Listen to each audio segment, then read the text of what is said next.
ஏசப்பா நடத்துங்க, ஏசப்பா நடத்துங்க, நான் போகும் பாதை அறியே. ஏசப்பா நடத்துங்க, ஏசப்பா நடத்துங்க,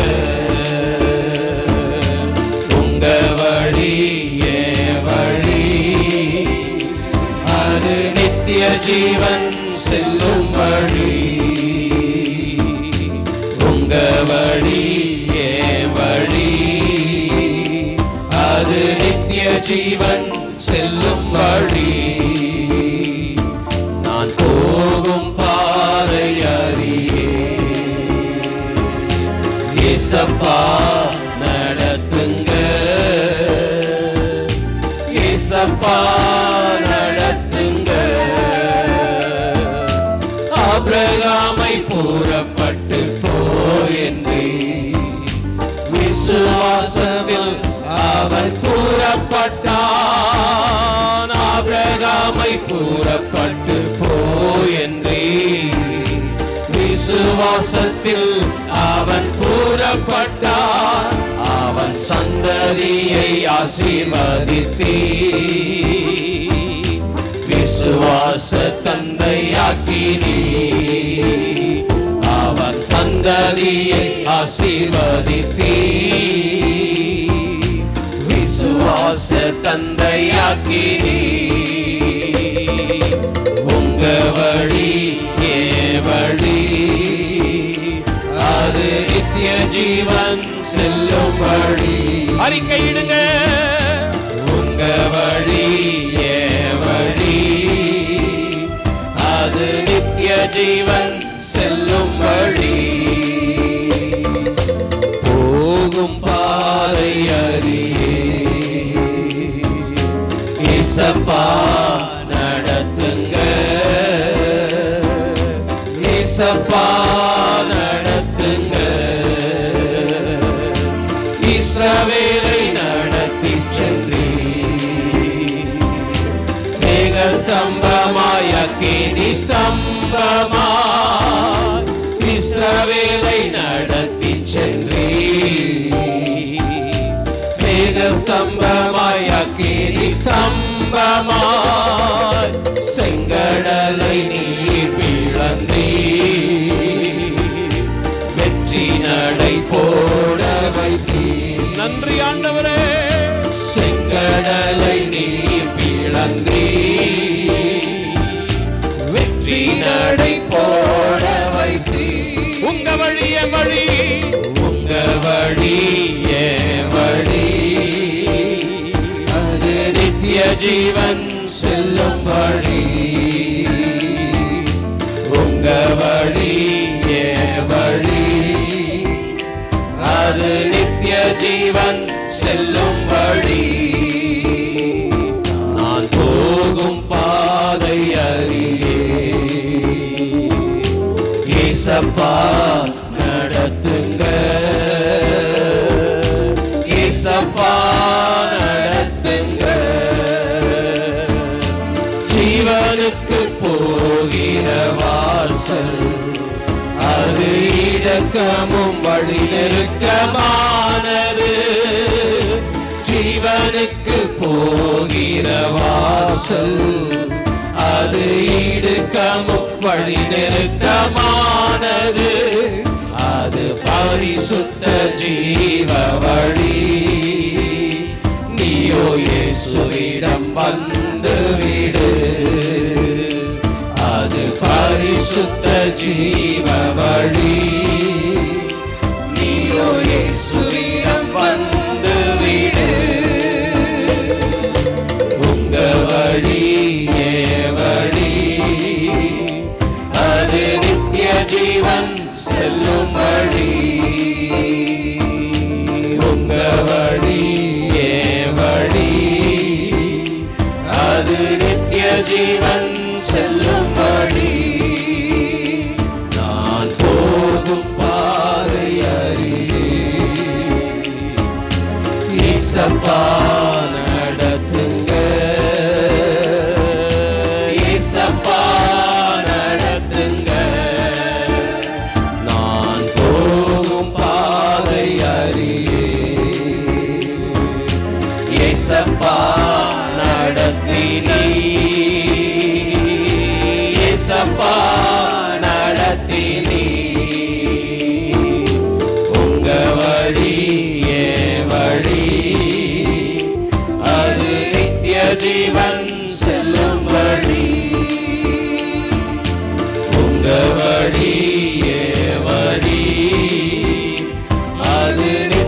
ஜீவன் செல்லும் வழி.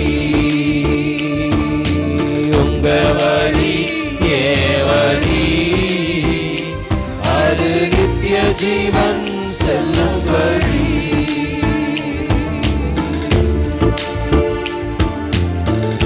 கர்த்தருடைய பரிசுத்த நாமம் மகிமைப்படுவதாக. ஆண்டவருடைய ஆராதனைக்கு வந்திருக்கிறதான உங்கள் அனைவரையும் ஆண்டவரை இயேசு கிறிஸ்துவின் நாமத்தினாலே வாழ்த்தி வரவேற்கிறேன். நாம் தலையிலே தாழ்த்தி செபிப்போம். எங்கள் அன்பு நிறைந்த பரலோக பிதாவை, இந்த நல்ல ஆண்டவரை உயிர்த்தெழுந்த நாளுக்காக நன்றி செலுத்துகிறோம். தேவரீர் எங்களை அழைத்து கொண்டு உம்முடைய திரும்ப ஆண்டவரே அப்பா உம்முடைய சமூகத்துக்கு கூட்டி வந்து எங்களை ஆண்டவரே ஜெபிக்க, ஆராதிக்க, உம்முடைய வார்த்தைகளை கேட்க எங்களை உணர்வுள்ளவர்களாய் மாற்றினதுக்காக நன்றி செலுத்துகிறோம். ஆண்டவரே தகப்பனே ஸ்தோத்திரம். இந்த நேரம் ஒரு ஆசீர்வதிக்கப்பட்ட நேரமாக எங்களுக்கு நீர் மாற்றி தாங்க ஆண்டவரே. நம்முடைய பிள்ளைகளாக நாங்கள் ஆண்டவரே இந்த வாரம் முழுவதும் ஆண்டவரே எத்தனையோ சூழ்நிலைகளில் கொந்தளிக்கும் அலைகளினால் அகப்பட்டிருக்கலாம் ஆண்டவரே. ஆனாலும் ஆண்டவரே அப்பா நாங்கள் போகிற பாதையில் நம்முடைய சமூகம் எங்களோடு வந்ததுக்காக நன்றி செலுத்துகிறோம். இப்பொழுதும் ஆண்டவரே நம்முடைய வார்த்தைக்காய் கடந்து வந்திருக்கிறோம். உன்னுடைய வார்த்தையினால் பலன் உண்டாகட்டும். மனிதன் அப்பத்தினால் மாத்திரமல்ல, தேவனுடைய வாயிலிருந்து புறப்படுகிற ஒவ்வொரு வார்த்தையினால் பிழைப்பான் என்ற ஆண்டவரே நம்முடைய வார்த்தையின்படியாக நாங்கள் பிழைக்க, நாங்கள் வாழ, நித்திய ஜீவனுக்கு பங்குள்ளவர்களாய் மாற எங்களை ஒவ்வொருவரும் அர்ப்பணிக்கிறோம். பேசுகிற அடியாளை அர்ப்பணிக்கிற ஆண்டவரே, கேட்கிற நம்முடைய ஜனங்களை நாங்கள் அர்ப்பணிக்கிறோம். எங்கள் ஆவி ஆத்மா சரீரத்தை நம்முடைய பாதத்தில் தருகிறோம் ஆண்டவரே. ராஜா, எங்களுடைய சிந்தனைகள், எங்களுடைய எண்ணங்கள், எங்களுடைய யோசனைகள் எல்லாம் ஆண்டவரே ஸ்தோத்திரம் உமக்குள்ளாய் காணப்படட்டும் ஆண்டவரே. நாங்கள் வந்தவண்ணமாய் அல்ல, நம்முடைய நிறைவான ஆசீர்வாதங்களை பெற்றவர்களாய் நாங்கள் கடந்து செல்ல கிருபை செய்யும். இயேசுவின் நாமத்தில் பிதாவே, ஆமேன். ஹல்லேலூயா. எல்லா கரங்களை உயர்த்தி ஆண்டவருக்கு நன்றி செலுத்துமா. ஹல்லேலூயா, ஹல்லேலூயா, ஹல்லேலூயா. கடந்த 7 மாதங்கள் தேவன் நம்மை கண்ணின் மணி போல பாதுகாத்தார். ஆமேன். ஹல்லேலூயா. வழியிலே ஆபத்துகள், எத்தனையோ கண்ணீரான சூழ்நிலைகள், கொந்தளிக்கும் அலைகள். ஆனால் அந்த அலைகளுக்கு மத்தியில், அந்த கண்ணீருக்கு மத்தியில் கர்த்தர் நம்மை கரம் பிடித்து வழி நடத்தி வந்தார். ஆமேன். யாரெல்லாம் விசுவாசிக்கிறீங்க, யாரெல்லாம் உணர்றீங்க? ஆமேன். என் ஆண்டவர் தான் என்னை கூட்டி கொண்டு வந்தார், என் ஆண்டவர் தான் என்னை பாதுகாத்தார், என் ஆண்டவர் தான் என்னை தப்புவித்தார், கொந்தளிக்கும் மலைகளிலிருந்து என்னை விடுவித்தது அவர் மாத்திரம்தான், என்னுடைய சுய புத்தி அல்ல. ஹல்லேலூயா. நான் செய்துட்டேன் இல்லை, கர்த்தர் செய்தார். இன்றைய செய்தியின் தலைப்பு தேவ சமூகம். நாம் எடுத்து வாசிக்க போகிறோம் 1 நாளாகமம் 13ஆம் அதிகாரம் 14வது வசனம். தேவனுடைய பெட்டி ஓபேத் ஏதோமின் வீட்டிலே அவனிடத்தில் 3 மாதம் இருக்கையில் கர்த்தர் ஓபேத் ஏதோமின் வீட்டையும் அவனுக்கு உண்டான எல்லாவற்றையும் ஆசீர்வதித்தார். கர்த்தருடைய பரிசுத்த நாமம் மகிமைப்படுவதாக. இங்கே சொல்லப்படுகிறது, தேவனுடைய பெட்டி ஓபேத் ஏதோமின் வீட்டிலே அவனிடத்தில் 3 மாதம் இருக்கையில் கர்த்தர் ஓபேத் ஏதோமின் வீட்டையும் அவனுக்கு உண்டான எல்லாவற்றையும் ஆசீர்வதித்தார். ஹல்லேலூயா. இங்கே ஒரு மனுஷனை கொடுத்து சொல்லப்பட்டிருக்கிறது. யாரது? ஓபேத். யாரது? ஓபேத். ஓபேத் வீட்டையும் அவனுக்கு உண்டான எல்லாவற்றையும் தேவன் ஆசீர்வதித்தார். இன்னைக்கு உங்கள் வீட்டை ஆசீர்வதிக்கணும். ஹல்லேலூயா. நம்ம வீட்டை ஆண்டவர் ஆசீர்வதிக்கணும். நம்ம வீட்டில் உள்ள எல்லாவற்றையும் தேவன் ஆசீர்வதிக்கணும். விசுவாசிக்கிறீங்களா?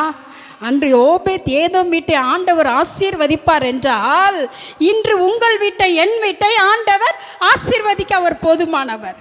ஹல்லேலூயா. இஸ்ரவேலை ஆசீர்வதிப்பதே கர்த்தருக்கு பிரியம். ஆண்டவர் இஸ்ரவேல் குடும்பத்தாரை ஆசீர்வதிப்பார். அவர் ஆரோனின் குடும்பத்தாரை ஆசீர்வதிப்பார். கர்த்தர் பெரியோரையும் சிறியோரையும் கர்த்தருக்கு பயப்படுகிற யாவரையும் தேவன் ஆசீர்வதிப்பார். ஹல்லேலூயா. உங்களை என்னையும் ஆசீர்வதிக்கிறது தான் கர்த்தருடைய விருப்பம். கர்த்தருடைய விருப்பம்.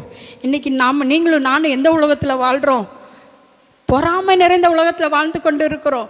எரிச்சல் நிறைந்த உலகத்தில், வன்கண் நிறைந்த உலகத்தில் வாழ்ந்து கொண்டு இருக்கிறோம். ஆனால் பரலோக தேவன் சொல்கிறார், நான் உன்னை ஆசீர்வதிக்க விரும்புகிறேன். ஹல்லேலூயா. இன்று நம்முடைய சபையை ஆண்டவர் ஆசீர்வதிக்க தேவன் விருப்பமுள்ளவராக இருக்கிறார். ஹல்லேலூயா, ஹல்லேலூயா. ஆண்டவர் நம்முடைய குடும்பத்தின் மீது அவ்வளோ பிரியமாக இருக்கிறார். நம்ம குடும்பத்தின் மீது சொல்லுங்களேன், ஆண்டவர் என் குடும்பத்தின் மீது ஆசையாக இருக்கிறாரு. ஆண்டவர் என் குடும்பத்தின் மீது என்னை ஆசீர்வதிக்க அவர் வாஞ்சையுள்ளவராக இருக்கிறார். ஹல்லேலூயா, ஹல்லேலூயா. ஒரு ஏனோ தானோ என்று அல்ல, கர்த்தர் உண்மையாக நம்மை தெரிந்தெடுத்திருக்கிறார். கர்த்தர் உண்மையாக நம்மை ஆசீர்வதிக்க உங்களை என்னை ஆண்டவர் என்ன பண்ணியிருக்கிறார்? அவர் அன்பினால் அழைத்து கொண்டு வந்திருக்கிறார். ஒரு உண்மை சம்பவத்தை உங்களுக்கு நான் சொல்ல விரும்புகிறேன். ஒரு கிறிஸ்தவ பத்திரிகையாளர் விமானத்திலே அவர் பிரயாணிக்கக்கூடிய ஒரு சூழ்நிலை ஏற்பட்டது.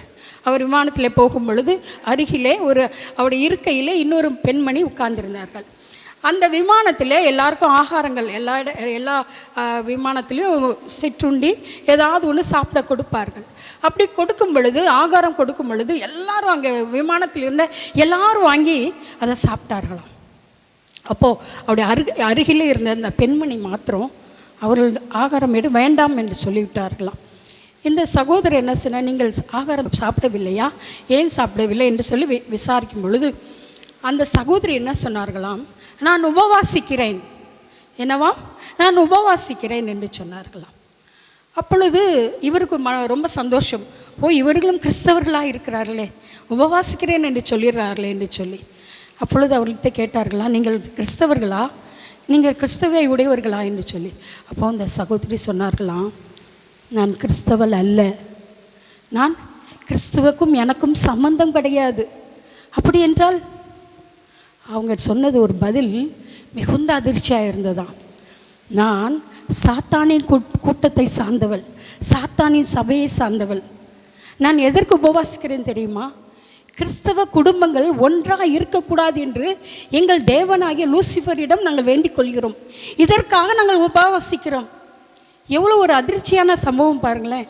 இது அந்த பத்திரிகையாளர் அந்த பத்திரிகையில் பதிவிட்டு இருக்கிறார். இன்று குடும்பங்கள் சிதைய வேண்டும், கணவன் மனைவி ஒன்றாய் வாழக்கூடாது, குடும்பத்திலே கண்ணீராக இருக்கணும். சாத்தான் என்ன பண்ணுறான்? குடும்பத்தை சிதைக்க வேண்டும் என்று சொல்லி அவன் பலவிதமாய் கங்கணம் கட்டி கொண்டு இருக்கிறான். ஆனால் கர்த்தர் சொல்லுகிறார், நான் குடும்பத்தை நேசிக்கிறவர். ஹல்லேலூயா. குடும்பம், கணவன் மனைவி வாழணும், பெற்றோர் பிள்ளைகள் வாழணும். ஹல்லேலூயா. இன்று நம்முடைய குடும்பம் வாழணும். எவனை விழுங்கலாமோ என்று சொல்லி அவன் வகை தேடி சுற்றி திரிகிறானா. ஆனால் நீங்களும் நானும் ஜாக்கிரதை உள்ளவர்களாய், ஹல்லேலூயா, ஜாக்கிரதை உள்ளவர்களாய் காணப்பட வேண்டும்.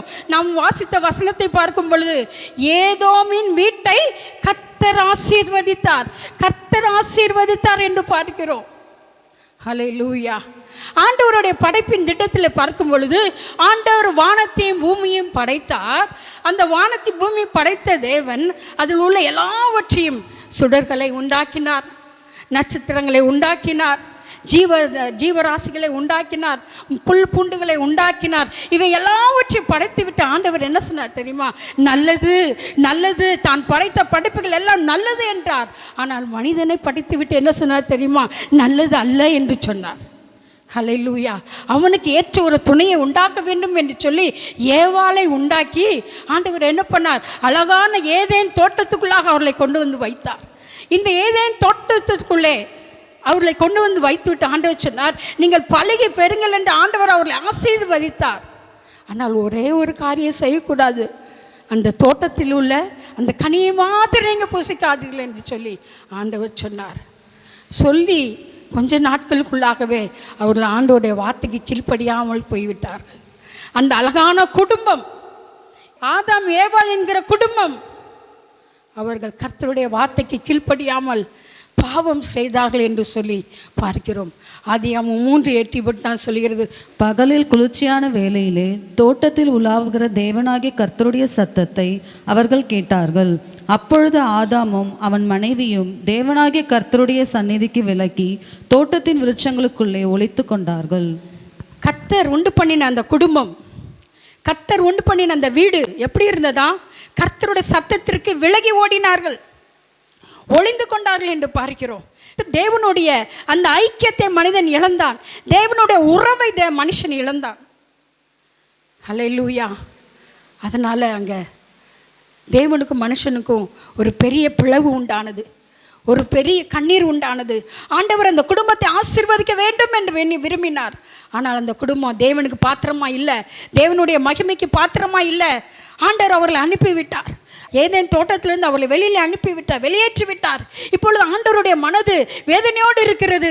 என் ஜனங்கள் இத்தனை வேதனையில் கீழ்ப்படியாமல் இருக்கிறார்களே என்று சொல்லி மோசேயினுடைய காலத்தில் ஆண்டவர் ஒரு காரியத்தை செய்கிறார். ஹல்லேலூயா. மோசேயினுடைய காலத்தில் ஆண்டவர் தாம் உண்டாக்கின தம்முடைய ஜனங்கள் மத்தியிலே ஆண்டவர் வாசம் பண்ண வேண்டும் என்று சொல்லி ஒரு காரியத்தை செய்கிறதை பார்க்கிறோம். வாசிக்கலாம். யாத்திராகமம் 25ஆம் அதிகாரம் 8வது வசனம். அவர்கள் நடுவிலே நாம் வாசம் பண்ண எனக்கு ஒரு பரிசுத்த ஸ்தலத்தை உண்டாக்குவார்களாக. இங்கு பார்க்கிறோம், அவர்கள் நடுவிலே நான் வாசம் பண்ண வேண்டும். ஆண்டவர் அன்று ஆதாம் ஏவல் மத்தியிலே ஆண்டவர் வாசம் பண்ண விரும்பினார். ஆனால் அவர்கள் செய்த பாவத்தின் மித்தம், கீழ்ப்படியாமையின் மித்தம் ஆண்டவர் அவர்களை விட்டு விலகி போனார். இப்பொழுது மறுபடியும் தம்முடைய ஜனங்களாகிய இஸ்ரவேல் ஜனங்களோடு ஆண்டவர் வாசம் பண்ண விரும்புகிறார். அவர் சொல்கிறார், நான் என் ஜனங்கள் மத்தியிலே உலாவி நான் அவர்கள் தேவனாய் இருப்பேன். அதற்கு மோசே, நீ ஒரு காரியம் செய்ய வேண்டும், நீ ஒரு உடன்படிக்கை பெட்டி நீ செய்ய வேண்டும் என்று சொல்லி ஆண்டவர் அவனுக்கு ஒரு கட்டளையை கொடுக்கிறார். அதை வாசிக்கலாம். சீத்திம் மரத்தினால் ஒரு பெட்டியை பண்ண கடவர்கள். அதன் நீளம் 2.5 முழமும் அதன் அகலம் 1.5 முழமும் அதன் உயரம் 1.5 முழமாய் இருப்பதாக அதை எங்கும் பசும் பொன் தகட்டால் மூடுவார்களாக. நீ அதன் உட்புறத்தையும் வெளிப்புறத்தையும் அதனால் மூடி அதன் மேல் சுற்றிலும் பொன்னினால் திறனையை உண்டாக்கி. ஹல்லேலூயா. இங்கே சொல்லப்படுகிறது, சீத்திம் மரத்தினால் ஒரு பெட்டியை உண்டு பண்ணுவாயாக, அது நீளம் அகலம் உயரம் என்று சொல்லி ஆண்டவர் என்ன பண்ணாரா? ஒரு மாதிரியை கொடுக்கிறார், ஒரு மாதிரியை கொடுக்கிறார். ஆண்டவர் ஒரு உடன்படிக்கை பெட்டியை நீ செய்ய வேண்டும் என்று மோசேக்கு கட்டளையிடுகிறார். எதற்காக என் அன்பான தேவஜனமே ஆண்டவர் மோசேக்கு இந்த கட்டளை கொடுக்கிறார்? நான் என் ஜனங்கள் மத்தியிலே உலாவ வேண்டும், அவர் மத்தியிலே வாசம் பண்ண வேண்டும். ஹல்லேலூயா. வானத்தையும் பூமியும் படைத்த தேவன், அண்ட சராசரத்தை படைத்த தேவன், அவர் சொல்ல சொல்ல எல்லாம் படைக்கப்பட்டது. ஆனால் அந்த தேவன் தம்முடைய ஜனங்களுக்கு மத்தியில் அவர் நான் உலாவ வேண்டும், ஒரு உடன்படிக்கை பெட்டியை நீ எனக்கு நீ தயாரிக்க வேண்டும், உடன்படிக்கை பட்டியை நீ செய்ய வேண்டும், அதிலே நான் வாசம் பண்ணுவேன். ஹல்லேலூயா, ஹல்லேலூயா. கர்த்தர் பெரியவர், அவருடைய மகத்துவம் வல்லமையானது, அவருடைய மகத்துவம் உள்ள தெய்வத்துக்கு முன்பாக. ஹல்லேலூயா. அந்த வனாந்திர பாதையில் நான் என் ஜனங்களோடு நான் வழி நடக்கணும். இன்றைக்கும் நான் போய்கொண்டு இருக்கிற பாதையில் அந்த பரலோக தேவன் நம்ம மத்தியிலே கடந்து வரணும். ஆமேன் சொல்லுங்களேன். ஆமேன் ஆண்டவரே, ஆமேனப்பா. நீங்கள் எங்களோடு நீர் வாசம் பண்ணுகிற தேவன். ஆண்டவர் சொல்கிறார், நான் அவர்கள் மத்தியிலே உலாவ வேண்டும். நீ ஒரு பெட்டியை உண்டு பண்ணு, உடன்படிக்கை பெட்டி. என்னுடைய வார்த்தைகள் நிறைந்தவை, என்னுடைய சமூகம் நிறைந்தது, என்னுடைய பிரசன்னம் நிறைந்தது. ஹல்லேலூயா. பகலிலே மேகஸ்தம்பம், இரவிலே அக்னி ஸ்தம்பம், அவர்களோடு பிரயாணித்தார். எவ்வளோ தேவனுடைய மகிமை. ஹல்லேலூயா. அதை தான் சங்கீதம் 114:15 சொல்கிறது, இவ்விதமான சீரை பெற்ற ஜனம் பாக்கியம் உள்ளது, கர்த்தரை தெய்வமாய் கொண்டிருக்கிற ஜனம் பாக்கியம் உள்ளது. கரங்களை உயர்த்தி, ஆண்டவரே, நாங்கள் கூப்பிடும் பொழுதெல்லாம், ஹல்லேலூயா, நாங்கள் கூப்பிடும் பொழுதெல்லாம் எங்கள் மத்தியிலே நீர் கடந்து வருகிறீர் அல்லவா, உம்முடைய பிரசன்னம் கடந்து வருகிறது அல்லவா, உம்முடைய சமூகம் கடந்து வருகிறது அல்லவா. இவ்விதமான சீரை பெற்ற ஜனம், இவ்விதமான ஆசீர்வாதத்தை பெற்ற ஜனம் பாக்கியம் உள்ளது. ஹல்லேலூயா. நீங்களும் நானும் பாக்கியமுள்ள சகோதரிகள், பாக்கியமுள்ள சகோதரர்கள். எனக்கு அன்பான தேவ ஜனமே, நாம் ஒவ்வொரு நேரம் நம்ம மறந்து போகிறோம். ஆண்டோட அன்பை புரிந்து கொள்வதில்லை, ஆண்டோட அன்பை நம்ம தெரிந்து கொள்றதில்லை, ஒரு அலட்சியம் பண்ணுறோம். ஆனால் ஆண்டவர் என்ன சொல்கிறார், நான் உன் மத்தியில் உலாவி உன் தேவனாக இருப்பேன், நான் உனக்கு வழி காட்டுவேன், நீ நடக்கிற பாதையை நான் உனக்கு காட்டுவேன், நீ இடதுபுறம் வலதுபுறம் சாயாமல் பாதை இதுவே, இதிலே நடுவுங்கள் என்று சொல்லி ஆண்டவர் நமக்கு வழி நடத்துகிற தேவனாக இருக்கிறார். ஹல்லேலூயா, ஹல்லேலூயா. ஒருவேளை நாம் போகிற பாதை நமக்கு தெரியாமல் இருக்கலாம். ஆபிரகாமுக்கு அவனுக்கு தெரியவில்லை தான் போகிற பாதை என்ன பாதை என்று. ஆனால் அவனுக்கு ஒன்று தெரியும், என்னை அழைத்தது கர்த்தர். ஹல்லேலூயா. அவர் கண்டிப்பாக நான் ஆண்டவர் எனக்கு நியமித்திருக்கிற அந்த இடத்தை கொண்டு போய் நிறுத்துவார் என்று சொல்லி. ஹல்லேலூயா. இன்று நீங்களும் நானும் போய் கொண்டிருக்கிற பாதை ஒருவேளை நமக்கு தெரியாமல் இருக்கலாம். இவ்விதமான சீரை பெற்ற ஜனம் பாக்கியம் உள்ளது. ஹல்லேலூயா. உபாகமத்தில் வாசிக்கிறோம், உபாகம் 4:7 வாசிக்கிறோம், நம்முடைய தேவனாகிய கர்த்தரை நாம் தொழுது கொள்ளுகிற போதெல்லாம் அவர் நமக்கு சமீபமாய் இருக்கிறது போல தேவன் இவ்வளவு சமீபமாய் பெற்றிருக்கிற வேறே பெரிய ஜாதி எது? ஆண்டவரை தொழுது கொள்ளும் பொழுதெல்லாம் ஆண்டவர் பக்கத்தில் வராருங்க. ஹல்லேலூயா. எங்கே 2-3 பேர் நாமத்தினால் கூடுகிறார்களோ அவள் மத்தியிலே நான் கடந்து வருகிறேன். அவருடைய பிரசனம் கடந்து வருது. ஹல்லேலூயா, ஹல்லேலூயா. அவரை கூப்பிடும் பொழுதெல்லாம் சமீபத்தில் வந்திருக்கிறாருங்க ஆண்டவர். இப்படிப்பட்ட பெரிய ஜாதி எது ஆண்டவர் எழுதி வச்சிருக்கிறார்.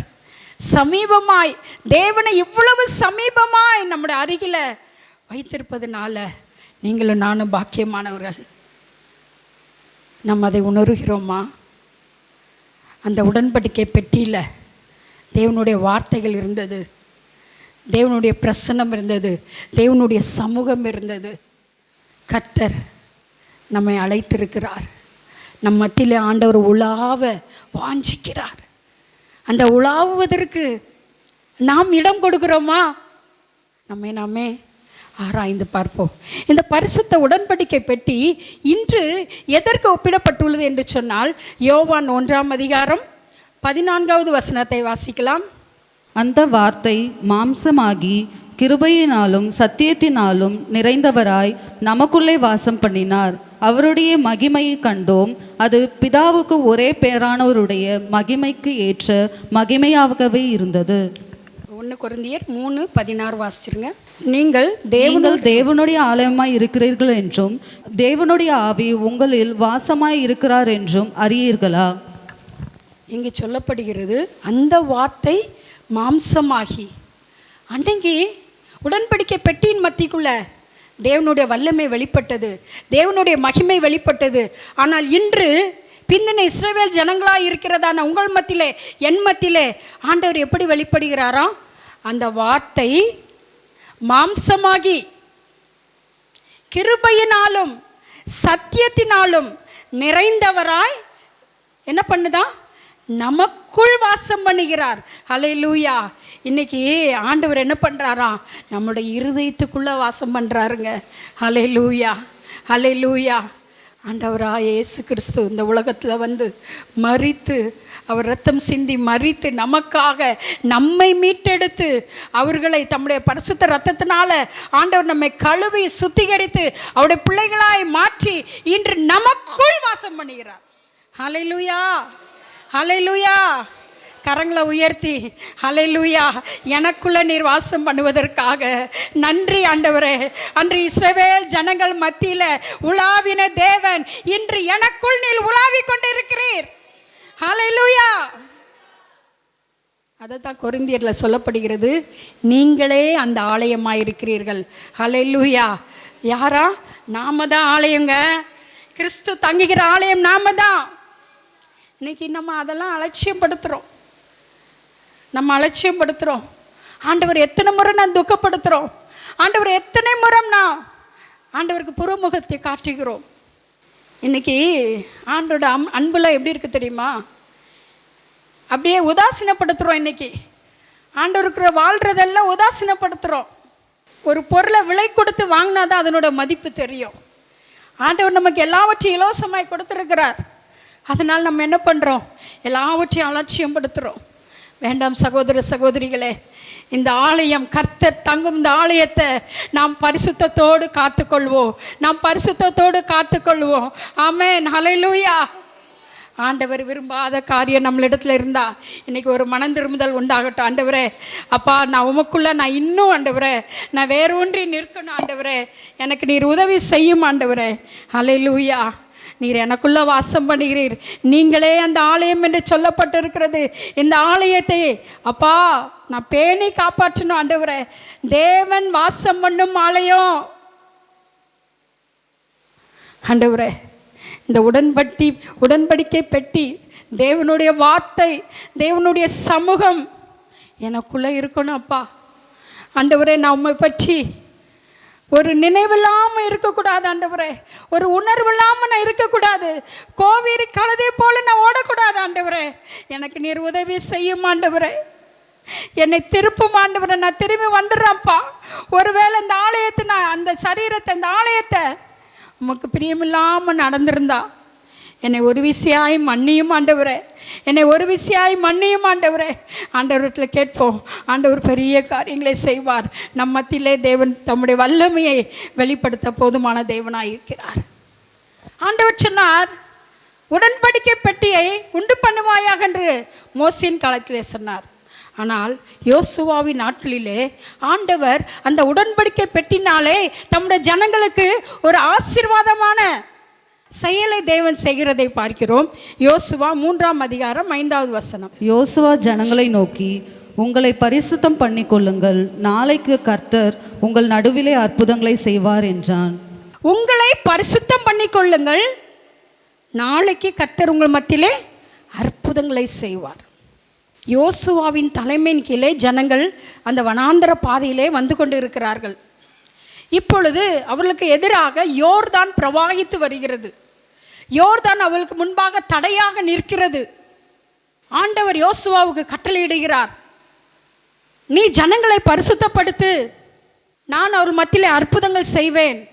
ஆசாரியர்கள் இந்த உடன்படிக்கை பெட்டியை அவர்கள் சுமந்து கொண்டு அந்த யோர்தான் நதி அருகே அந்த யோர்தானில் கால் வைக்கும் பொழுது நான் என்ன செய்வேன், ஒரு அற்புதம், யோர்தானு 2ஆக பிளப்பேன் என்று சொல்லி ஆண்டவர் அவனுக்கு கட்டளை கொடுத்திருந்தார். அப்படியாக யோசுவா தம்முடைய ஜனங்களுக்கு கட்டளையிடுகிறான், ஜனங்களை நீங்கள் எல்லாரும் உங்களை பரிசுத்தம் பண்ணி கொள்ளுங்கள், கர்த்தர் உங்கள் மத்தியிலே அற்புதங்கள் செய்வார் என்று சொல்லி. அப்படியே ஜனங்களும் ஆசாரியர்களும் எல்லாரும் தங்களை பரிசுத்தப்படுத்திக் கொள்கிறார்கள். அந்த மகத்துவமுள்ள தேவன் அந்த உடன்படிக்கை பெட்டிக்கு முன்பாக நிற்க தகுதி உள்ளவர்களாக தங்களை ஆயத்த பண்ணி கொள்கிறார்கள். இப்பொழுது மறுநாள் அவர்கள் என்ன செய்கிறார்கள், அந்த யோர்தானுக்கு நேராக யோசுவா 3:13-17 வாசிக்கலாமா? சம்பவித்தது என்னவென்றால், சர்வ பூமிக்கும் ஆண்டவராகிய கர்த்தரின் பெட்டியை சுமக்கிற ஆசாரியர்களின் உள்ளங்கால்கள் யோர்தானின் தண்ணீரிலே பட்ட மாத்திரத்தில் மேலேயே இருந்து ஓடி வருகிற யோர்தானின் தண்ணீர் ஓடாமல் ஒரு குவியலாக நிற்கும் என்றான். 17 சகல ஜனங்களும் யோர்தானை கடந்து தீரும் அளவும் கர்த்தருடைய உடன்படிக்கை பெட்டியை சுமக்கிற ஆசாரியர்கள் யோர்தானின் நடுவிலே தண்ணீர் இல்லாத தரையிலே காலூன்றி நிற்கும் பொழுது இஸ்ரவேல் எல்லாரும் தண்ணீரற்ற உலர்ந்த தரை வழியாய் கடந்து போனார்கள். இங்கு சம்பவத்தை பார்க்கிறோம். இஸ்ரவேல் ஜனங்களுக்கு எதிராக யோர்தான் பிரவாகித்து வந்த பொழுது ஆண்டவர் என்ன சொன்னார், நீ ஆசாரியர்களை அந்த உடன்படிக்கை பெட்டியை சுமந்து கொண்டு யோர்தானிலே கால் வைக்கும் பொழுது அந்த யோர்தான் என்ன செய்யுமா, பின்னிட்டு திரும்பும், என் ஜனங்கள் உலர்ந்த தடையாக கடந்து போவார்கள் என்று சொன்னார். அதை போலவே ஆண்டவர் செய்தார். ஹல்லேலூயா. யோர்தானை கடந்து போக, ஹல்லேலூயா, அந்த உடன்படிக்கை பெட்டியை ஆசாரிகள் சுமந்து கொண்டு போன பொழுது ஒரு அற்புதம் நடந்தது. ஹல்லேலூயா. இன்று நமக்குள் வாசம் பண்ணுகிற ஆவியானவருடைய அந்த தேவனுடைய வார்த்தைகளுக்கு நம்ம கீழ்ப்படிந்து நடக்கும் பொழுது, ஹல்லேலூயா, நம்முடைய வாழ்க்கையில் யோர்தான் போன்ற தடைகள் வந்தாலும் தடைகளை தல கர்த்தர் நமக்கு முன்பாக கடந்து சென்று எல்லா கோணலான வழிகளையும் ஆண்டவர் செவ்வையாக்குவார். ஹல்லேலூயா. எத்தனை தடைகள் வந்தாலும் நாம் தேவனுடைய வார்த்தையில் நிலைத்திருக்கும் பொழுது, அவரிலே கனி கொடுக்கும் பொழுது நிச்சயமாகவே யோர்தான் பின்னிட்டு போகும். இந்த காலை வேளையில் எந்த பிரச்சனையில் வந்திருந்தாலும் ஆண்டவரை பார்த்து சொல்லுங்கள், ஆண்டவரே நான் உமக்குள்ளே நிலைத்திருக்கணும், ஆண்டவரே நான் உமக்குள்ளே கனி கொடுக்கணும், ஆண்டவரே என்னை நீர் ஊன்ற கட்டுவீராக, பரிசுத்த வார்த்தையினால் உம்முடைய வார்த்தையினால் என்னை ஊன்ற கட்டுவீராக. நாங்கள் உமக்குள்ளே வேரூன்றி நிற்கணும். அப்பொழுது என்ன தடைகள் வந்தாலும் ஹல்லேலூயா, அற்புதம் செய்த ஆண்டவர் இன்று அவர் வல்லமையுள்ள தேவனாக இருக்கிறார். ஹல்லேலூயா. தம்மை பற்றி உத்தம இருதயத்தோடு இருக்கிறவர்களுக்கு தம்முடைய வல்லமை விளங்க பண்ணும்படி அவருடைய கண்கள் பூமி எங்கும் உலாவிக் கொண்டு இருக்கிறது. ஹல்லேலூயா. அந்த தேவ வல்லமையை நாம் பெற்றுக்கொள்ளணும், தேவ மகத்துவத்தை நாம் பெற்றுக்கொள்ளணும். அந்த உடன்படிக்கைக்குள்ள தேவனுடைய வல்லமை இருந்தது போல இன்று நமக்குள்ளும் ஆண்டவர் அந்த அபிஷேகத்தை வைத்திருக்கிறார். அவர்களுக்கு மாத்திரம் அற்புதம் செய்யல, இன்று எனக்கும் ஆண்டவர் அற்புதம் செய்ய அவர் வாஞ்சை உள்ளவராய் இருக்கிறார். ஹல்லேலூயா. நம்மை அர்ப்பணிக்கும் பொழுது, நம்மை விட்டு கொடுக்கும் பொழுது கர்த்தர் பெரிய காரியத்தை செய்வார். ஹல்லேலூயா.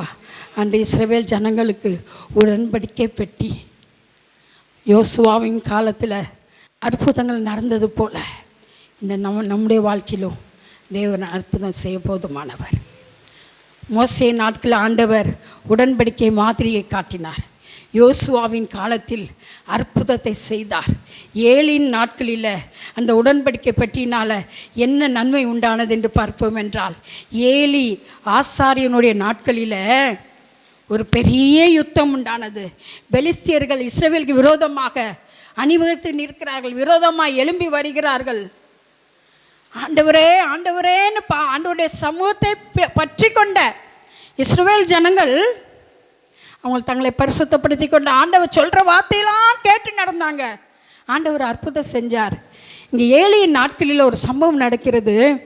அவர்கள் என்ன பண்ணாங்களாம், ஆண்டவரை விட்டு விட்டார்கள். ஆண்டவரை பணிந்து கொள்வதற்கு பதிலாக அந்நிய தெய்வத்தை பணிந்து கொள்ள ஆரம்பிக்கிறார்கள். அப்பொழுது அங்கே என்ன உண்டானது, தேவன் தம்முடைய ஜனங்களை கைவிட்டு விட்டார். கைவிட்டதுனால அங்கே என்ன உண்டானது, ஏலின் நாட்களே பெலிஸ்தியர்கள் இஸ்ரவேலுக்கு விரோதமாக வந்து அவர்களை முறியடிக்கிறார்கள். இஸ்ரவேல் ஜனங்கள் அவர்கள் முறியடிக்கப்பட்டார்கள். அப்பொழுது இந்த பெலிஸ்தியர்கள் ஒரு காரியத்தை செய்தார்கள். இந்த உடன்படிக்கை பெட்டி இவங்கள்ட்ட இருக்கிறதுனால தானே இவங்க எல்லாம் ஜெயிக்கிறாங்க, இந்த உடன்படிக்கை பெட்டியை நம்ம எடுத்துகிட்டு போயிடலாம் என்று சொல்லி இதை பிடித்து கொண்டு போய்விட்டார்கள். ஹல்லேலூயா. ஏலியின் நாட்களில் கர்த்தருடைய மகிமை இஸ்ரவேலிலே அற்று போயிற்று. கர்த்தருடைய மகிமை, கர்த்தருடைய பிரசன்னம், கர்த்தருடைய சமூகம் இஸ்ரவேல் ஜனங்கள் மத்தியில் இல்லை. ஆனால் அந்த பெலிஸ்தருடைய பாளையத்தில் தேவனுடைய உடன்படிக்கை பற்றி அவர்கள் என்ன செய்தால் தெரியுமா, அந்த தாகோன் சிலை அவருடைய விக்கிரக கோயிலில் கொண்டு போய் அந்த உடன்படிக்கை பெட்டியை அவர்கள் வைக்கிறார்கள். காலையில் வந்து பார்க்கும் பொழுது தேவனுடைய பெட்டிக்கு முன்பாக அந்த தாகோன் சிலைகள் எல்லாம் உடைந்து கிடக்கிறது. தேவன் அவர்களை வாதிக்கிறார். இரண்டாவது, அந்த பெலிஸ்திய ஜனங்களை கொள்ளை நோயினால, மூல வியாதினால் ஆண்டவர் வியாதிக்கிறார். ஒரே உடன்படிக்கை பெட்டி இஸ்ரவேல் ஜனங்களுக்கு ஆசீர்வாதமான ஒரு ஜீவ பாதையாக இருந்தது. ஆனால் அதே உடன்படிக்கை பெட்டி இஸ்ரவேல் ஜனங்களுக்கு விரோதமாக எழுந்திருக்கிற கூட்டத்திற்கு எப்படி இருக்கிறது, அது பட்சிக்கிற அக்கினியாக இருக்கிறது. ஹல்லேலூயா. இஸ்ரவேலுக்கு அது ஜீவ பாதை. ஹல்லேலூயா. இஸ்ரவேலுக்கு தேவ சமூகம் ஜீவ பாதை. ஆனால் அதே பாதை, அதே தேவ சமூகம் அவர்களை தேடாத கூட்டத்திற்கு பட்சிக்கிற அக்னியாய் ஆண்டவர் இருக்கிறார். ஹல்லேலூயா. அந்த தெய்வத்திற்கு நாம் பயந்து ஜீவிப்போம். இன்றைக்கும் அலட்சியப்படுத்துகிறாங்க. கிறிஸ்தவர்களா, கிறிஸ்துவா என்று சொல்லி அலட்சியப்படுத்துகிறார்கள். ஆனால் ஆண்டவர் பட்சிக்கிற அக்னியாக ஒரு நாள் வரப்போகிறார். இன்று கிருபையின் காலத்தில் தேவன் மௌனமாக இருக்கிறார். ஆனால் நாள் ஒன்று வரப்போகிறது, ஆண்டவர் தம்முடைய பட்சிக்கிற அக்னியை வெளிப்படுத்துவார். ஹல்லேலூயா. அதற்குள்ளாக எப்படி ஆகில் என் ஜனங்கள் தடை வியாதியை கண்டு கொள்ள வேண்டும் என்று ஆண்டவர் அவளோடு காத்து கொண்டு இருக்கிறார். ஹல்லேலூயா. எனக்கு அன்பானவர்களே, சபையில் இருக்கிறவளும் சரி, ஹல்லேலூயா, இந்த அன்புக்குள்ளாக நாம் கடந்து வந்து விடுவோம். ஆண்டவர் அந்த பட்டத்தை விட்டுக்கிட்டே இருப்பார். நாள் ஒன்று வரும், ஆண்டவர் கைவிட்டு விட்டார் என்று சொன்னால் அவ்வளோதான், நம்முடைய வாழ்க்கை அந்த பரிதாபமாக முடிந்துவிடும். எனக்கு அன்பான தேவஜனமே, தயவாக நாம் கர்த்தருடைய சமூகத்தை தேடுவோம், தயவாக அவருடைய அன்புக்குள்ளாய் கடந்து வருவோம். கர்த்தர் பெரிய காரியங்களை செய்வாராக. ஏலியின் நாட்களிலே ஒரு சம்பவம் நடந்தது. அடுத்ததாக கடைசியாக தாவீதின் நாட்களிலே, இந்த உடன்படிக்கை பற்றி தாவீதின் நாட்களிலே, தாவீது எப்படிப்பட்டவன்? வனாந்திர பாதையிலும் அந்த ஆண்டவரே பிடித்து கொள்ளுவான். கெபியிலையும் ஆண்டவரே இதோ மானானது இன்னொருடைய வாஞ்சித்து கதறுவது போல என் ஆத்துமா மீது தாகமாக இருக்கிறது, என் ஆத்துமா மீது தவணமாக இருக்கிறது என்று சொல்லி அந்த தாவீது தேவனை பின்பற்றினதுனால, அந்த தேவ சமூகத்தை தன் பக்கத்திலே வைத்து கொண்டதுனால ஆண்டவர் அவனுக்கு என்ன செய்தார் தெரியுமா? அவனை ஆசீர்வதித்து அவனை ராஜாவாக உயர்த்தினார். ஹல்லேலூயா. இப்பொழுது அவன் ராஜாவாக அரண்மனையில் வீட்டு இருக்கிறான்.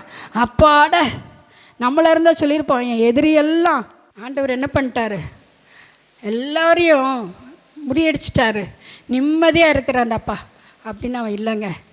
ஹல்லேலூயா. அவன் பதவியில் வந்து உட்கார்ந்தோன்னே அவன் என்ன தெரியுமா செய்கிறான்? 1 நாளாகமம் 13:1.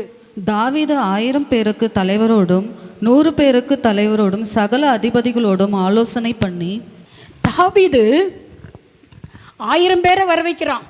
1000 பேருக்கு ஒரு தலைவர், 100 பேருக்கு ஒரு தலைவரை வர வைக்கிறான். எதுக்குப்பா, எதுக்கு நீ கூப்பிட்ற எல்லாரையும் அப்படின்னா, ஏன்பா உடன்படிக்கை பெட்டி எங்கப்பா இருக்குது? 7 நாட்களில் என்னாச்சு? உடன்படிக்கை பெட்டி பிடிக்கப்பட்டு பெலிஸ்தர் பாளையத்துக்கு போயிடுச்சு. இப்போது தாவீது ராஜாவாக வந்திருக்கிறான். இந்த உடன்படிக்கை பெட்டி எங்கப்பா இருக்குது? தேவ சமூகம் எங்கே இருக்குது? இஸ்ரவேலுக்கு ஆண்டரோட சமூகம் தானே முக்கியம், ஆண்டரோட வல்லமை தானே முக்கியம். அந்த மேக ஸ்தம்பம் வேணுமே, நாங்கள் வழி நடக்க அந்த கர்த்தர் வேணுமே.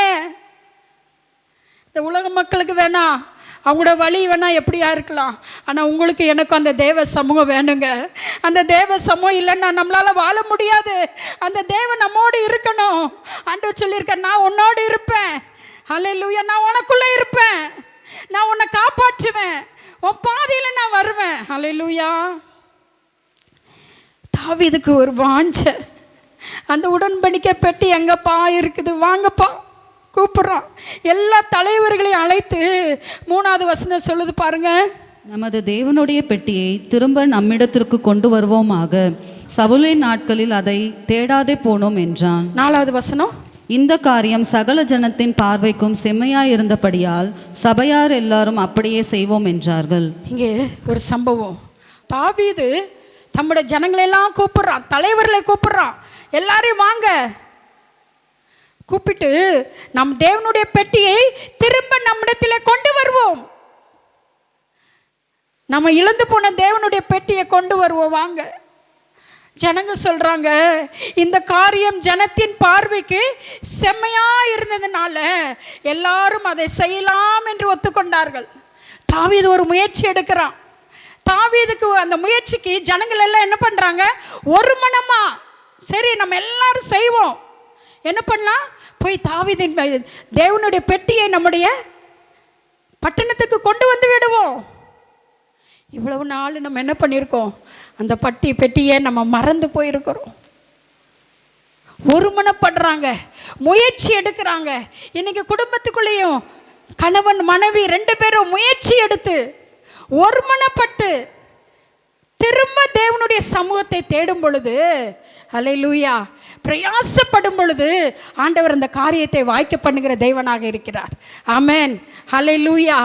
ஒருமனப்பட்டு ஜனங்கள்லாம் ஒருமனப்பட்டாங்களாம். இது நல்ல காரியம். தேவனுடைய சமூகத்துக்கு தேவனுடைய உடன்படிக்கை பெண்டியை நம்முடைய பட்டணத்தை கொண்டு வருது, அது நல்ல காரியம். எல்லாம் ஒருமனப்பட்டாங்க.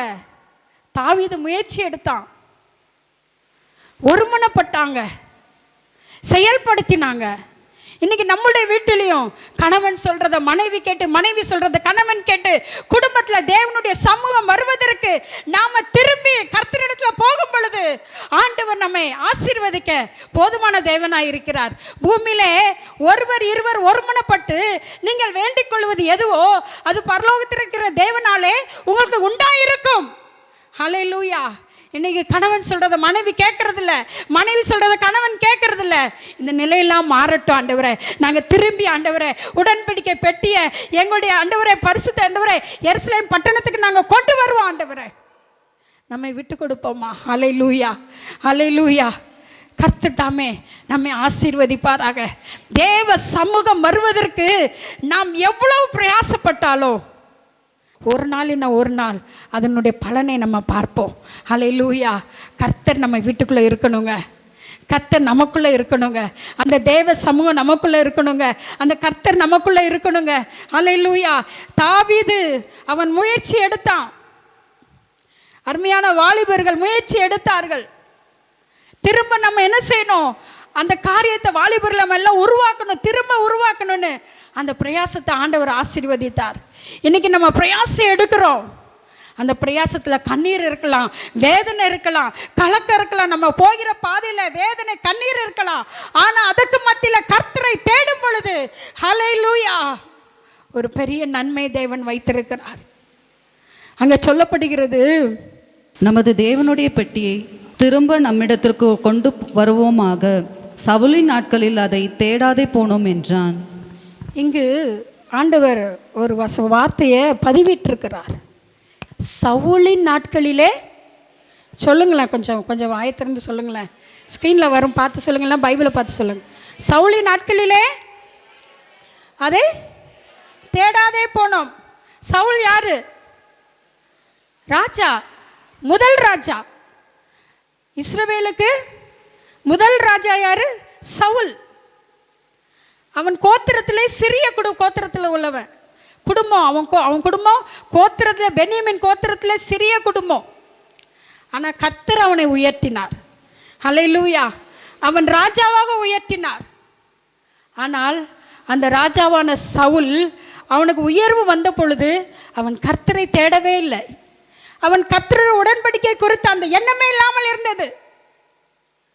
அவனுக்குள்ள என்ன இருந்த எண்ணமெல்லாம் என்னவென்றால், தனக்கு ஒரு ஜெயஸ்தம்பம், நான் பலி செலுத்தணும், நான் என்கிற அந்த காரியம்தான் அவனுக்கு மேலோங்க இருந்ததே தவிர கர்த்தருடைய உடன்படிக்கை குறித்ததான எண்ணமே இல்லாமல் போய்விட்டது. ஹல்லேலூயா. இன்னைக்கு ஆண்டவர் நமக்கு உயர்வை கொடுக்கலாம். அந்த உயர்வில் கர்த்தரை தேடுறோமா? கர்த்தருக்காக நம்ம வாழுகிறோமா? அதை நாமே நிதானித்து பார்ப்போம். ஹல்லேலூயா. ஆண்டவர் அந்த வார்த்தையை அடிக்கோட்டு இருக்கிறார். சவுலின் நாட்களிலே தேடாத உடன்படிக்கை பெட்டி, தாவீது தன்னுடைய நாட்களிலே கர்த்தருடைய உடன்படிக்கையை அவன் தேடினான். இன்னைக்கு நீங்களும் நானும் கர்த்தரை தேடும் பொழுது ஆண்டவர் தம்முடைய ஆசீர்வாதத்தை கட்டளை போதுமானவராக இருக்கிறார். ஹல்லேலூயா. இந்த உடன்படிக்கை பெட்டி எங்கே இருக்கிறது? 1 சாமுவேல் 7ஆம் அதிகாரம் 1ஆம் வசனம் 2ஆம் வசனம். அப்படியே கீரியாத் யாரீமின் மனுஷர் வந்து கர்த்தருடைய பெட்டியை எடுத்து மேட்டின் மேல் இருக்கிற அபினதாபின் வீட்டிலே கொண்டு வந்து வைத்து கர்த்தருடைய பெட்டியை காக்கும்படிக்கு அவன் குமாரனாகிய எலியாசாரை பரிசுத்தப்படுத்தினார்கள். பெட்டி கீரியாத் யாரீமிலே அநேக நாள் தங்கியிருந்தது. 20 வருஷம் அங்கேயே இருந்தது. இஸ்ரவேல் குடும்பத்தார் எல்லாரும் கர்த்தரை நினைத்து புலம்பிக் கொண்டிருந்தார்கள். பாருங்க, இங்கே ஒரு சம்பவம் நடக்குது. பெலிஸ்தியர் பாளையத்தில் சாவு உண்டாதனால இந்த பெட்டியினால் நமக்கு ரொம்ப சாவு, கண்ணீர், இந்த பெட்டி நம்ம இடத்துல இருக்கக்கூடாது என்று சொல்லி அவர்கள் அனுப்பி விடுகிறார்கள் இஸ்ரவேல் ஜனங்களுடைய பட்டணத்திற்கு. அப்பொழுது அது ஒரு இடத்துல வந்து தங்கி இருக்கிறது. கீரியாத் யாரீமின் மனுஷர் வந்து அந்த பெட்டியை எடுத்துக்கொண்டு யார் வீட்டில் வைக்கிறாங்க? அபினதாப் என்கிற ஒரு மனுஷனுடைய வீட்டில், ஒரு லேவியனுடைய வீட்டில், ஒரு லேவியனுடைய வீட்டில் அங்கே வைக்கிறாங்க. அவனை பரிசுத்தப்படுத்தி அவங்க வைக்கிறார்கள். இந்த அபினதாப் யாரு? அபினதாப் சவுலினுடைய மகன். யாரு? சவுலினுடைய மகன். சவுலின் ராஜா உடன்படிக்கை பற்றிய தேவ சமூகத்தை தேடவே இல்லை. சரி, அப்பா தான் தேடலை, பையனாவது தேடலாம் இல்லையா? அந்த உடன்படிக்கை பற்றி தான் வீட்டுக்குள்ளே இருக்குது, அதை தேடணும் இல்லையா? ஆனால் அங்கே சொல்லப்படுகிறது, அபினதாப் 20 வருஷ காலம் தேவனுடைய உடன்படிக்கை பெட்டி அவன் வீட்டிலே தங்கியிருந்தது. ஆனால் அவன் அந்த தேவ சமூகத்தை அவன் தேடவே இல்லை. இன்னைக்கு நீங்களும் நானும் கிறிஸ்தவர்களாக இருக்கிறோம், தேவனை தேடுறோமா? பாருங்க, ஆண்டவர் அல்லாத மக்களுடைய வீட்டில் காலையிலே எழுந்த உடனே மணி அடிக்கிறாங்க, பூஜை பண்ணுறாங்க. அவங்க கடவுள் உண்மையான கடவுள் இல்லை, ஆனால் அதுக்கே அவ்வளோ பயபக்தியாக இருக்கிறாங்க. ஆனால் கிறிஸ்தவ சமுதாயம் இன்னைக்கு தேவ சமூகத்தை தேடுகுதா? காலையில் எழுந்து ஜெபம் பண்ணுறோமா? ஆண்டவர் கொடுத்த கற்பனைகளை படிக்கிறோமா? ஒரு பெரிய கேள்விக்குறிங்க. இந்த கேள்விக்கு நீங்களே பதில் சொல்லிக்கோங்க. ஆண்டவருடைய சமூகம் நம்ம வீட்டுக்குள்ளே இருக்குதா? அபினதாப் 20 வருஷ காலம் உடன்படிக்கை பெட்டி அவன் வீட்டில் இருந்தது. அவன் கர்த்தரை குறித்து, அந்த உடன்படிக்கை குறித்து அலட்சியமாக இருந்தான். இப்பொழுது அவன் வீட்டில் இருந்து இந்த உடன்படிக்கை பெட்டியை எடுத்துக்கொண்டு வராங்க. வழியில் வரும்பொழுது ஊசா என்று சொல்லப்படுகிற அவனுடைய மகன் அந்த உடன்படிக்கை பெட்டி மாடுகள் மிரவுவதனால அந்த உடன்படிக்கை பெட்டியை போய் கையை தொடுறான். ஆண்டவர் அவனை அடித்து விடுகிறார். அவன் அந்த இடத்திலே மரித்து போகிறான். இப்பொழுது ராஜா பார்க்கிறான், ஐயோ வேண்டாம், எருசலேமுக்கு இப்போ நான் கொண்டு போக மாட்டேன். இந்த உடன்படிக்கை பெட்டியை நான் என்ன பண்ண போகிறேன்? அந்த ஏதோம் ஓபேத் வீட்டில் அந்த உடன்படிக்கை பெட்டியை நான் வைக்க போகிறேன். தேவ சமூகம் அவன் வீட்டில் இருக்கட்டும். என்னைக்கு ஒரு ஆசீர்வாத நன்மை உண்டாகுதோ அப்பொழுது நான் எருசலேமுக்கு கொண்டு போகிறேன் என்று சொல்லி அந்த ஏதோம் ஓபேத் ஏதோமின் வீட்டில் அந்த உடன்படிக்கை பெட்டி தங்குகிறது. எத்தனை மாதம் தங்குகிறதா? எத்தனை மாதம் தங்குகிறது? 3 மாதம். அபிதனாப் வீட்டில் 20 வருஷம் தங்கி இருக்குது. கர்த்தரை தேடலை. ஓபேத் ஏதோமின் வீட்டிலே அந்த வசனத்தை நம்ம எல்லாம் சேர்ந்து வாசிக்கலாமா? எடுத்துக்கொள்ளுவோம். 1 நாளாகமம் 13ஆம் அதிகாரம் 14வது வசனம்.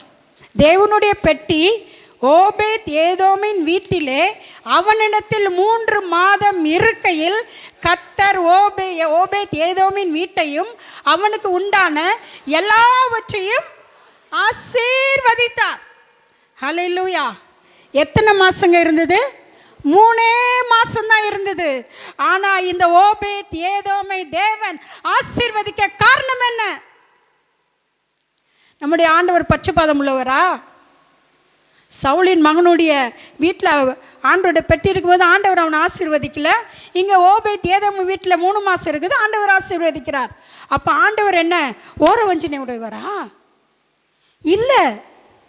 ஆண்டவர் நம்முடைய கையின் கிரியைகளை, நம்முடைய நடக்கையை, நாம் கர்த்தருக்கு எவ்வளவு பயபக்தியாக இருக்கிறோம், கர்த்தருக்கு எப்படி கீழ்ப்படுகிறோம், எல்லாவற்றையும் ஆண்டவர் ஸ்கேன் பண்ணுறாருங்க.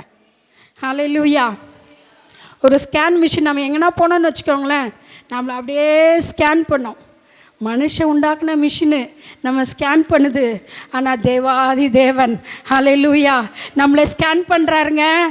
வீட்டில் நம்ம எப்படி இருக்கோம், சபையில் நம்ம எப்படி இருக்கோம், வெளியில் நம்ம எப்படி இருக்கோம், ஆண்டவர் ஸ்கேன் பண்ணுறாரு. ஹல்லேலூயா. அந்த மகத்துவமுள்ள தேவனுக்கு முன்பாக பணிந்து கொள்ளுவோம், பயபக்தியாக இருப்போம், அலட்சியமாக அல்ல. ஹல்லேலூயா. தேவனுடைய பெட்டி ஏதோமின் ஓபேத்தின் வீட்டில் இருந்த பொழுது கர்த்தர் அவனையும் அவன் வீட்டையும் ஆசீர்வதித்தார். அவன் யார்? அவன் தேவனுடைய வாசலை காக்கிறவன், தேவனுடைய ஆலயத்தின் பிரகாரங்களின் வாசலை காக்கிறவன். அது மாத்திரமல்ல, அந்த தேவ ஆலயத்தில் அந்த தூபம் காட்டுவதற்கு அவனுக்கு சீட்டு கொடுக்கப்பட்டதான். எவ்வளோ ஒரு பாக்கியம் உள்ளவன் பாருங்க. இன்னைக்கு ஆண்டவர் உங்களை என்னையும் தம்முடைய பரிசுத்த ரத்தத்தினால கழுவி தம்முடைய ஆலயத்தில் கொண்டு வந்து வச்சிருக்காரு. எதுக்காக? அவருக்காக வாழணும், அவருக்காக வாழணும், பரிசுத்தமுள்ள ஜாதியா வாழணும், அவருடைய அன்பை மற்றவர்களுக்கு சொல்லணும். ஹல்லேலூயா. அவருடைய ராஜ்யத்துக்கு நம்மை ஆயத்தப்படுத்தணும். இதெல்லாம் நம்ம செய்கிறோமா? நம்மை நாமே நிதானித்து பார்ப்போம். ஹல்லேலூயா. அந்த ஏதோம் ஓபேத் தன்னுடைய குடும்பத்தாரெல்லாம் அவன் கர்த்தருக்கு பயப்படுகிறவனாக இருந்தான். அவன் உத்தமனா நடந்தான். கர்த்தருக்கு முன்பாக விசுவாசம் உள்ளவனா நடந்தான். தாழ்மையோடு நடந்தான். கர்த்தருக்கு பிரியமாய் நடந்தான். ஆண்டவர் அவனுடைய குடும்பத்தை பார்த்தார். உடன்படிக்கை பெட்டி அவனுடைய வீட்டில் தங்கியிருக்கும் பொழுது அவன் தன்னை பரிசுத்தப்படுத்தி கொண்டான். தன்னுடைய பிள்ளைகளை பரிசுத்தப்படுத்தி கொண்டான். நான் எவ்வளவு வேணும் அபாத்திரம் நான் நடந்துடக்கூடாது, நான் பரிசுத்தமாக இருக்கணும், நான் நீதிமானாய் இருக்கணும், உத்தமனாய் நான் வாழணும். பிள்ளைகளே, நீங்கள் எல்லாம் கர்த்தருடைய காவலை காத்து நடங்கள் என்று சொல்லி அவன் கட்டளையிட்டான். ஆபிரகாம் தன் பிள்ளைகளுக்கு நீங்கள் கர்த்தருடைய கட்டளையின்படி நடவுங்கள் என்று அவன் கட்டளையிட்டது போல இன்று நீங்களும் நானும் நம்முடைய குடும்பம் பரிசுத்தமாக உத்தமமாக கர்த்தருக்கு பயந்து கர்த்தருக்கு கீழ்ப்படிந்து தாழ்மையோடு கர்த்தருக்கு பிரியமுள்ள பாத்திரமாக நாம் வாழும் பொழுது தேவன் நம்முடைய வீட்டை ஆசீர்வதிப்பார். ஹல்லேலூயா. விசுவாசிக்கிறீங்களா? கரங்களை உயர்த்தி, ஏதோமின் வீட்டை ஆசீர்வதித்த தேவன் இதை எங்களுடைய வீட்டை நீர் ஆசீர்வதிக்க நீர் வாஞ்சை உள்ளவராய் இருக்கிறீர். ஆண்டவரே, என்னுடைய ஆண்டவரே வாழ்க்கை நீங்களே ஆலயம், நான் உங்களுக்குள் வாசம் பண்ணுகிறேன் சொல்லியிருக்கிற ஆண்டவர் நம்மை பார்த்து கேட்கிறார், மகனே நீ எங்கே இருக்கிறாய்? ஆண்டவர் ஆதாமை பார்த்து சொன்னார், ஆதாமே நீ எங்க இருக்கிறப்பா? இன்னைக்கு ஆண்டவர் நம்முடைய சபையை பார்த்து கேட்கிறார், என் சபையே நீ எங்கே இருக்கிறாய்? ஹல்லேலூயா. நாம் எங்கே இருக்கிறோம் என்பது நமக்கு தெரியும். ஹல்லேலூயா. நம்ம கர்த்தருக்குள்ளே இருக்கிறோமா? அந்த தேவ ஆவியானவர் நம்மை விட்டு விலகிவிட்டாரா என்பது நமக்கு தாங்க தெரியும். நம்ம கர்த்தரிடத்தில் திரும்புவோம். நம்பிக்கையுடைய சிறைகளே அரணுக்கு திரும்புங்கள். கர்த்தரிடத்தில் திரும்பும் பொழுது அவர் நம்மையும் ஆசீர்வதிப்பார், நமக்கு உண்டான எல்லாவற்றையும் ஆசீர்வதிப்பார், நம்முடைய தலைமுறைகளையும் தேவன் ஆசீர்வதிப்பார். ஹல்லேலூயா. அவன் கர்த்தருக்கு உண்மையாக இருந்ததுனால என்ன ரிவார்டு கொடுத்தார் அதை சொல்லி நம்ம முடிக்க போகிறோம். 1 நாளாகமும் 26:4-8 வரை. ஓபேத் ஏதோமின் குமாரர் மூத்தவனாகிய செமாயாவும் யோசபாத், யோவாக், இசக்கார், நெதானியேல், அம்மியேல், இசக்கார், பெயுல்தாயி என்னும் 2ஆம் 3ஆம் 4ஆம் 5ஆம் 6ஆம் 7ஆம் 8ஆம் குமாரருமே. தேவன் அவனை ஆசீர்வதித்தார். அவன் குமாரனாகிய செமாயாவுக்கு குமாரர் பிறந்து அவர்கள் பராக்கிரமசாலிகளாய் இருந்து தங்கள் தகப்பன் குடும்பத்தாரை ஆண்டார்கள். போதும் போதும் போதும். அவர்கள் பராக்கிரமசாலிகளாய் இருந்து தங்களுடைய தகப்பன் குடும்பத்தாரை ஆண்டார்கள். அவங்களுடைய பிள்ளைகள் எல்லாம் பராக்கிரமசாலிகளாய் மாறினார்கள். ஆண்டவர் அவன் குடும்பத்தை ஆசீர்வதித்தார். அவனுக்கு உண்டான எல்லாவற்றையும் ஆசீர்வதித்து அவனுடைய தலைமுறைகள் எப்படி இருந்தார்களா?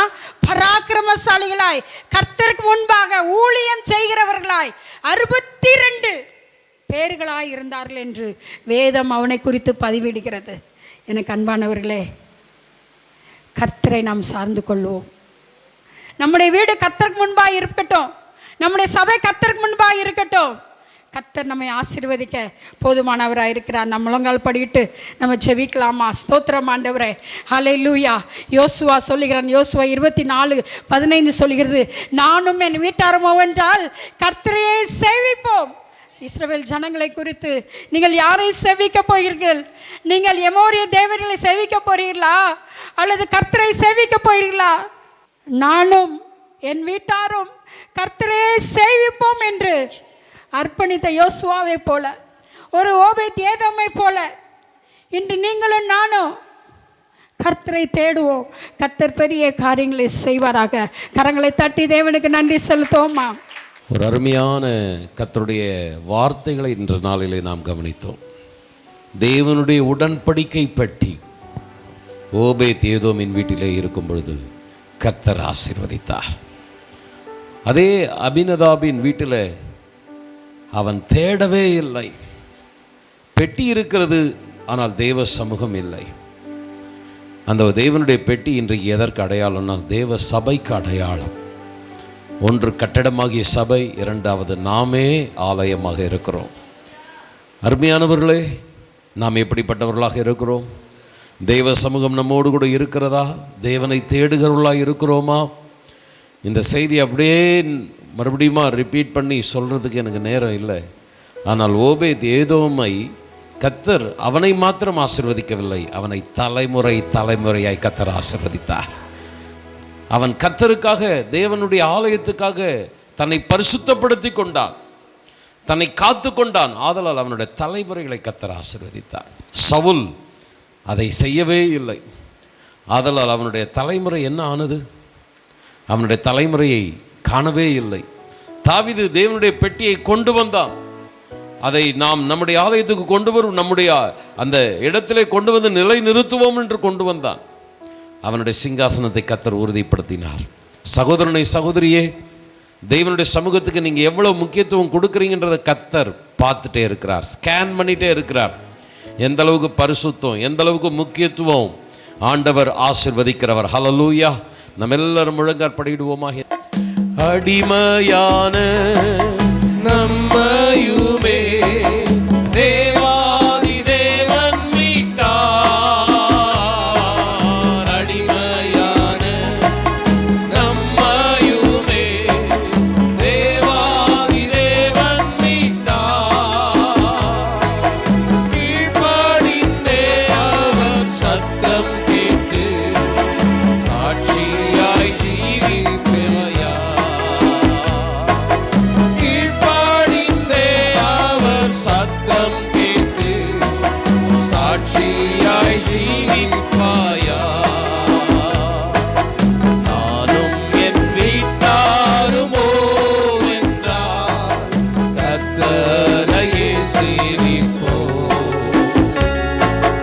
நீயும் சேவிப்பாயா, நீயும் சேவிப்பாயா. நானும் என் வீட்டாருமோ என்றால் கர்த்தரையே சேவிப்போம். நீயும் சேவிப்பாயா, நீயும் சேவிப்பாயா. கரங்களை நல்ல தட்டி ஹல்லேலூயா. தேவ சமூகம், தேவனுடைய பெட்டியில, இந்த ஆலயத்தில் நிறைவா இந்த ஆராதனையில் கடந்து வந்ததுக்காய் கரங்களை தட்டி கர்த்தருக்கு நன்றி பலரிப்போமா. ஹல்லேலூயா. பரலோக தகப்பனே, உம்முடைய சமூகம் விளங்குகிற உம்முடைய பெட்டியோடு நீர் எழுந்தருளினதற்காக நன்றி செலுத்துகிறோம். மோசேயின் காலத்தில் உடன்படிக்கை பெட்டியை செய் என்று சொன்னீர். யோசுவாவின் காலத்தில் அற்புதங்களை நடப்பித்தீர். அதே ஏலியின் காலத்தில் பின்மாற்றம், அந்த பெட்டி பிடிபட்டு போனதினால் தேவ மகிமை, ஆசீர்வாதம் தேவ ஜனங்களை விட்டு விலகி போனது. ஆண்டவரே, தேவ சமூகத்தை நாங்கள் தேடும் பொழுது ஆசீர்வாதத்தை சுதந்தரித்துக் கொள்வோம். தேவனை நாங்கள் முக்கியத்துவம் கொடுக்காமற் போனால் நாங்கள் ஆண்டவர் அற்புதங்கள் அதிசயங்களாய் இருக்க வேண்டிய நாங்களே ஆசீர்வாதம் இல்லாத பாத்திரங்களாய் மாறிவிடுவோம். கொஞ்சம் கரங்களை உயர்த்தி, ஆண்டவரே, தாவீது எழும்புகிறான். சவுலின் நாட்களிலே தேடவில்லையே, நாம் தேடுவோம் என்று தேடினான். அவனுடைய சிங்காசனத்தை ஆசீர்வதித்தீர். ஓபேத் ஏதோமின் வீட்டிலே அந்த பெட்டி 3 மாதம் தங்கியிருந்தது. அவனுடைய தலைமுறைகளை ஆசீர்வதித்தீர். பரலோக தகப்பனே, நீர் ஆண்டவரே, அவனுக்கு நீர் பலன் அளிக்கிறவர் அப்பா. அவன் எப்படி எப்படி கர்த்தருக்காக வைராக்கியமாய் தேவனுடைய ஆலயத்தில் இருக்கிறார்களோ அதற்கேற்ற பலனை தருகிறவர் அப்பா. அவர்களோடு கூட மாத்திரமல்ல, ஓபேத் ஏதோமின் தலைமுறைகள் ஆசீர்வதிக்கப்பட்டது, தாவீதின் தலைமுறைகள் ஆசீர்வதிக்கப்பட்டது. நாங்கள் மாத்திரமல்ல, எங்கள் சந்ததி ஆசீர்வதிக்கப்பட வேண்டும். தேவ சமூகத்தை நாங்கள் அலட்சியம் பண்ணிவிடக்கூடாது. ஆண்டவரே, அசுத்தமாக அல்லது ஆண்டவரே அப்போ பின்மாற்றமாக நாங்கள் வாழ்ந்து விடக்கூடாது. பயபக்தியோடு கூட, நடுக்கத்தோடு கூட உமக்காக நாங்கள் வாழும்போது, சபைக்காக, தேவனுக்காக பக்தி வைராக்கியம் பாராட்டும் பொழுது எங்களையும் எங்களுடைய குடும்பத்தையும் தலைமுறைகளையும் நீர் ஆசீர்வதிக்கிறீர். உம்முடைய ஆண்டவர் நாம மகிமைப்படட்டும். உம்முடைய வார்த்தைகளை கொடுத்த அருமையான பாஸ்டர்மாவை ஆசீர்வதியும், இன்னும் பலப்படுத்தும், இன்னும் அபிஷேகித்தருளும். உம்முடைய நாமத்தை மகிமைப்படுத்திக் கொள்ளும். துதி கன மகிமை உமக்கு செலுத்துகிறோம். இயேசுவின் நாமத்தில் ஜெபிக்கிறோம் நல்ல பிதாவே, ஆமென். என் ஆத்துமாவே கர்த்தரை ஸ்தோத்திரி, என் முழுமே பரிசுத்த நாமத்தை ஸ்தோத்திரி. என் ஆத்துமாவே கர்த்தரை ஸ்தோத்திரி, கர்த்தர் செய்த சகல உபகாரங்களை மறவாதே, ஆமென். நம்முடைய கர்த்தராகிய இயேசு கிறிஸ்துவின் கிருபையும் பிதாவாகிய தேவனது அன்பும் பரிசுத்த ஆவியானவருடைய ஆசீர்வாதமான வழிநடத்துதலும் நம் அனைவரோடு கூட என்றென்றும் தங்கியிருப்பதாக, ஆமென்.